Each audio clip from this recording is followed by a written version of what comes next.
If you're listening right now, I think I know exactly where you are. You're a good English speaker. You can handle conversations. Maybe you work in English every day. You watch native level TV. And yet, you feel completely inexplicably stuck. You've hit what's called the B2 language plateau.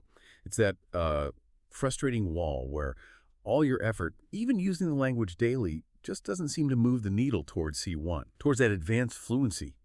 You understand all the complex ideas, but you can't quite produce the sophisticated language you know you should be using. So today our mission is to dive deep into the source material, the core linguistics, the learning psychology. That explains exactly why this plateau exists and, more importantly, how to use targeted, almost surgical strategies to break through it. We're basically handing you the path from being a comfortable user to a highly competent, sophisticated speaker. We've organized this whole deep dive around a clear, actionable path. But before we get into the hard science of it, if you are looking for those reliable, short listening sessions to build into your day, while you're making coffee or something, make sure to check out the channel Daily English Practice for some quick, focused content. That feeling of frustration it's just so universal for B2 learners. And it happens for a very specific reason. The learning strategies that got you through the beginner stages, like simple exposure, repetition, they're just not effective anymore. At B2, the gaps in your knowledge are subtle, they're often unconscious, and you have to become like an active detective in your own learning process. And there's a psychological part to it, too. Oh, absolutely. Motivation is sky high at the start because your progress is so fast, it's so noticeable. But when you hit the B2 plateau, progress slows way down, even after years of study, and that can lead to, anxiety and even burnout. So let's define the enemy, because the source material points to 5 specific issues that all kind of conspire to keep you stuck at this intermediate wall. The first, and maybe the most frustrating one, is the receptive versus productive gap. This is that feeling where your receptive competence, what you can read or listen to, is way, way greater than your productive competence, what you can actually say or write. Exactly. You feel like a walking dictionary who can only speak in basic sentences. Yeah. And that gap persists because of the second major problem, fluency over complexity. You speak fluently, sound smooth, which is great, but to get that smoothness, you're unconsciously relying on safe, lower-level words and basic grammar. So your speech is easy to understand, but it just lacks that sophistication. Right. And that fluency can mask the next issue, which is a limited vocabulary range. The research is pretty clear that most learners stall out around the 3,000-word level. Which is enough for, what, 80% comprehension? About that, yeah. But for advanced comprehension, for that 95% threshold you need for typical texts, you need a receptive vocabulary that's almost double that. Wow, that's a huge jump. It is. And that vocabulary stall, when you combine it with the next issue, unnatural speech, you've got a real problem. Your language is grammatical, it's adequate, but it might sound too formal or maybe too bookish. It just lacks the natural rhythm of a native speaker. And finally, the silent killer that we absolutely have to talk about. Persistent fossilized errors. These are those small, annoying grammar mistakes, like using the wrong preposition or messing up the third-person singulars that just refuse to go away, no matter how many years you've studied. And that concept of fossilization is so crucial here. It's when mistakes become fixed, they become habitual parts of how you speak. The insidious thing about them is that they almost never stop communication. So no one corrects you. Exactly. If you say, I doesn't understand, the listener still gets your meaning perfectly. So because there's no communication breakdown, they don't interrupt to correct you, and the error just gets reinforced over and over completely unconsciously. This brings us to a huge shift in learning philosophy then. For decades, the big idea was just get enough comprehensible input, that famous I+1 idea, and the language would eventually stick. Right, Krashen's theory. But our sources are really clear. Just relying on passive listening is not enough to move B2 knowledge into active C1 use. You can watch Netflix for hours, but if you're not actively engaging, that advanced language just sits in the passive part of your brain. And that's where active engagement comes in. It starts with something called the noticing hypothesis, which was proposed by Richard Schmidt.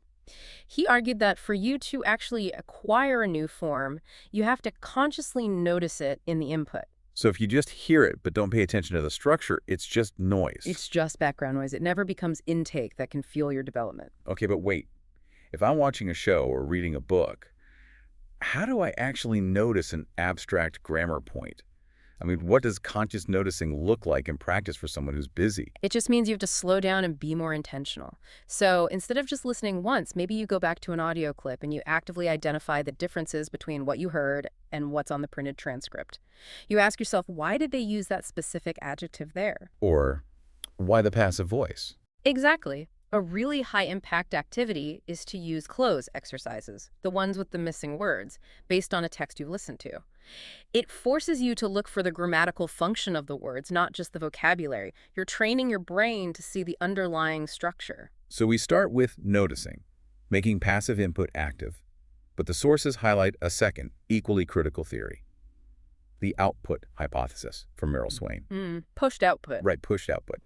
The idea is that when you're forced to make an effort to make sure your message is perfectly understood, it immediately highlights the gaps in your own knowledge. That struggle is the key. Yeah, that feeling of struggling for the right word or the right structure, that's your brain literally noticing the gap.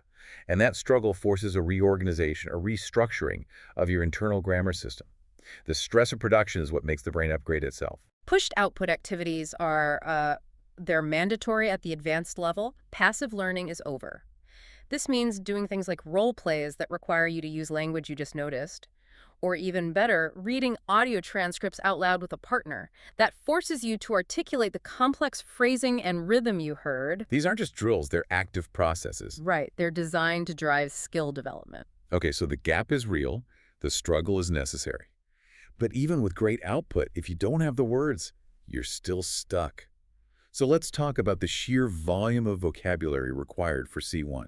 We mentioned that 3,000-word plateau. To really get high comprehension of native materials, you're looking at a receptive vocabulary of 5,000 to 6,000-word families. That's a huge leap. It's a necessary leap. And if you're dealing with academic material, you might need another 1,000 specialized academic words on top of that.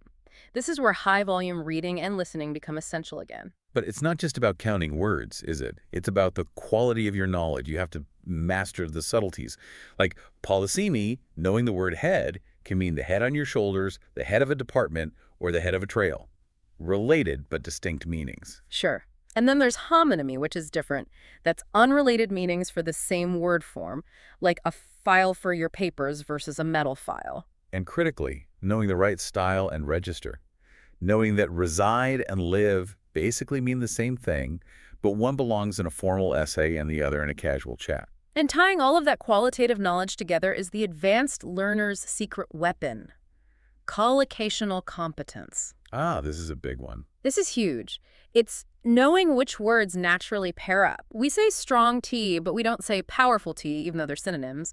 We perform a play, but we don't perform a meeting. We hold a meeting. Or conduct a meeting. Right. And collocations are what separate a smooth, natural speaker from someone who sounds just perpetually a little bit off. If you translate directly from your first language, you will almost always violate English collocations. So if they're so crucial, how do we actually acquire them? The research points to a couple of high-impact strategies. First, stop using bilingual dictionaries. You have to force yourself to use English-only learners' dictionaries. It forces your brain to stay in English mode instead of constantly translating back and forth. You're creating connections between English words, not between an English word and a word in your native language. It's a critical shift. And the second strategy? The second one is to embrace contextual guesswork. A lot of B2 learners get anxious when they see a word they don't know and immediately reach for the dictionary. It breaks the flow. Totally. Instead, you need to actively use the surrounding text, the discourse markers, words like however or consequently, or your knowledge of prefixes and suffixes to guess the meaning. It trains you to process language dynamically. Okay, so moving beyond vocabulary, let's talk about achieving true naturalness. We said C1 fluency is defined by mastering complexity and sounding natural. And that relies on multi-word units. Absolutely. Natural spoken English is just built on thousands of these multi-word chunks and conversational routines. Fixed expressions like, at the end of the day, or to make a long story short, or if you know what I mean. You have to learn them as a single unit. You have to. Like one long word. If you try to build them word by word, you sound hesitant and, frankly, a bit like a textbook. Which leads us to maybe the most powerful strategy for overcoming all of this, thinking in English. You have to cut out the mental translation step. It's a muscle you have to build gradually. Start simple. Yeah. You know, just look around the room and silently label objects in English. Chair, lamp, window. And then move up from there. Then move to simple sentences. The chair is comfy. The coffee is cooling down. Then you can introduce internal narration. Narrate your everyday tasks in your head. Okay, let's load the washing machine. I need to put the dark clothes in first. You can even have little conversations with yourself. Yes. Have small, relaxed self-conversations. What should I cook for dinner tonight? And then answer yourself in English.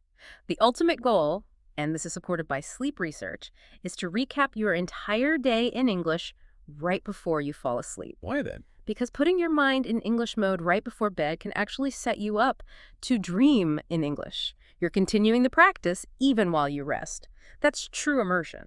Those internal strategies are key. But now let's get into some specific high-leverage techniques that push the productive boundaries. The research points to 3 powerhouse exercises. Okay. First, shadowing. This is one of the most effective and maybe most challenging techniques out there. You listen to a sentence and you repeat it simultaneously with the speaker. You try to match their tone, their rhythm, their speed exactly. It's hard work, but it's amazing because it forces you to adopt the native speaker's accent and stress patterns. It literally retrains your mouth and your ear. And if that's too intense? A great alternative is repetition with expansion. Start with a simple sentence you hear, like, I went to the library. Then you repeat it, but expand it with more detail. I went to the library yesterday afternoon to borrow 2 thrilling novels. So you're forcing yourself to use more complex sentence structures on the fly. Immediately. You're practicing conjunctions, descriptive adjectives, the works. And the third high-impact technique is transcription, just writing down exactly what you hear from a short 30-second audio clip. This is so good for your ear. It trains you to recognize all those subtle details like linked words and how do you want to go becomes do you want to go in natural speech. Transcription forces your brain to match the sound you heard with its written form. Which directly attacks those fossilized pronunciation errors. It really does. And finally, 2 essential habits for any C1 learner. First, you have to commit to using varied materials. Don't just stick to content made for learners. Right. Challenge yourself. You must. Native-level podcasts on abstract topics, news programs which are full of dense, formal vocabulary audiobooks. Start with subtitles or slower speeds if you have to, but the challenge is mandatory for growth. And the second habit. Track your progress. Keep a simple journal of what you listen to, new phrases you learned like catch a flight or on the cusp of, and specific sentences you practiced. Seeing that record of your growth is essential for motivation when you feel like you're stuck on that plateau. It's a marathon. You need to see the mile markers you've passed. You really do. So to wrap this all up, the move from B2 to C1, it really requires a major shift in mindset. You can't let perfection be the enemy of progress. Definitely. You don't need to understand 100% of everything you hear to benefit. If you get 70 or 80%, that's fantastic progress. The key is consistency. Consistency and combining that passive listening with short, intense bursts of active engagement. The 2 essential shifts are these: from passive input to active noticing and pushed output, and from focusing only on basic fluency to demanding both complexity and naturalness in your own speech. You now have the strategies and the academic reasons behind them to make that leap. We really hope this deep dive into the intermediate plateau helps you identify your own sticking points and gives you a way to structure your practice more deliberately. And if you found this useful, please remember to subscribe, leave a comment, like, and share this deep dive. Let us know where you're listening from and what your current English level is. Safe travels on your journey to advanced fluency.